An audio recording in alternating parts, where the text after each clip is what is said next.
Praise the lord. పిల్లరా, ఈ యొక్క ఉదయకాల సమయంలో దీని వాక్యాన్ని చదువుకుందాం.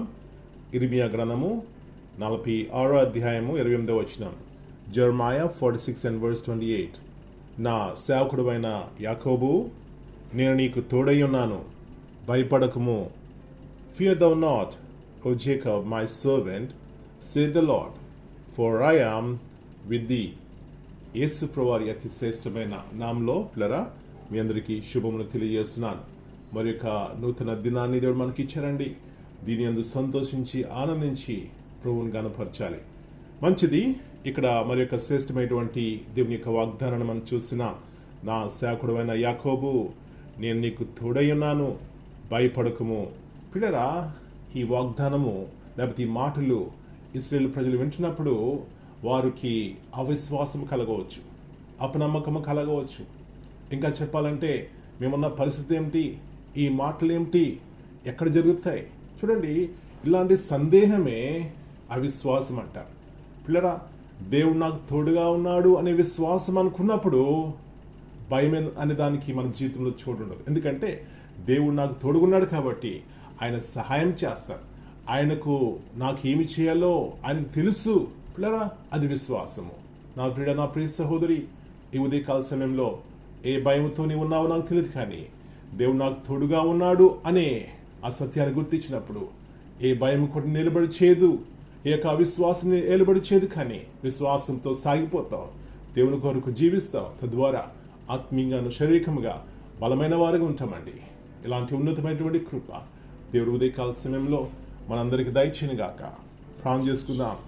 ప్రభువా, పరిశుద్ధమైన తండ్రి, మరి నూతన ఉదయకాల సమయాన్ని బట్టి మీకు వందనాలు చెల్లిస్తున్నాం. ఎన్నెన్ని సత్యములు, వాగ్దానములు, మీ మాటలు మేము వింటున్నాం నాయన. ఆయన ఎన్నోసార్లు అవిశ్వాసంలో త్రోవిచ్చి చోటిచ్చి దేవునికి వాగ్దానంలో నమ్మక నష్టపోతున్నాం. ఉదయకాల సమయంలో మీరు మాట్లాడుతున్నారు. నా సేవకుడు అయిన యాకోబు, నేను నీకు తోడై ఉన్నాను, భయపడకమన్నారు. ప్రభువా, అవును, మీరు మాకు తోడుగా ఉంటే మాలో భయము ఎంత మాత్రం నిలబడి చేయదు. భయం నాకు త్రోవఉండదు ప్రభువా. భయము ద్వారా ఎన్నోసార్లు అనారోగ్యం పాలవుతున్నాం, ఎన్నోసార్లు కృంగిపోతున్నాం, ఆయా రీతిలుగా నష్టపోతున్నాం ప్రభువా. మిమ్మల్ని చూసినప్పుడు మాకు ధైర్యం వస్తుంది ప్రభువా. అలాంటి కృపను దయచేయండి. మిమ్మల్ని చూచే కన్నులు ప్రతినిత్యం దయచేయండి. వాక్యం సత్యమైనది, వాక్యం బలమైనది, సజీవమైనది. వాక్యంను ప్రభువా నమ్మితే, విశ్వసిస్తే అది మాకు మేలు, మా కుటుంబాలకు మేలు. అలాంటి కృపను ఉదయకాల సమయంలో మా ప్రతి ఒక్కరు దయచేయమని, మా పిల్లి కుటుంబాలు మీరు దర్శించండి. వారు ఏ స్థితిలో ఉన్నప్పటికీ ప్రభావ లేవనెత్తండి, బలపరచండి, సహాయం ఇచ్చేయమని, ఈ దినమంతా మీరు ఎక్కడికి భద్రపరిచి మీ వాగ్దానం మా యొక్క జీవితాలు నెరవేర్చమని యేసయ్య అతి పరిశుద్ధమైన ఘనమైన నామమును బట్టి ప్రార్థన చేస్తున్నాను తండ్రి. Amen. God bless you all. My dear brothers and sisters, greetings in the precious name of our Lord and Savior Jesus Christ. Here in Jeremiah 46 and verse 28, the Bible says, "Fear not, my servant Jacob." Here, what we see, God lovingly reminds his people not to be afraid, even in times of trouble or uncertainty. His presence is with them when God is with us. Fear loses its power.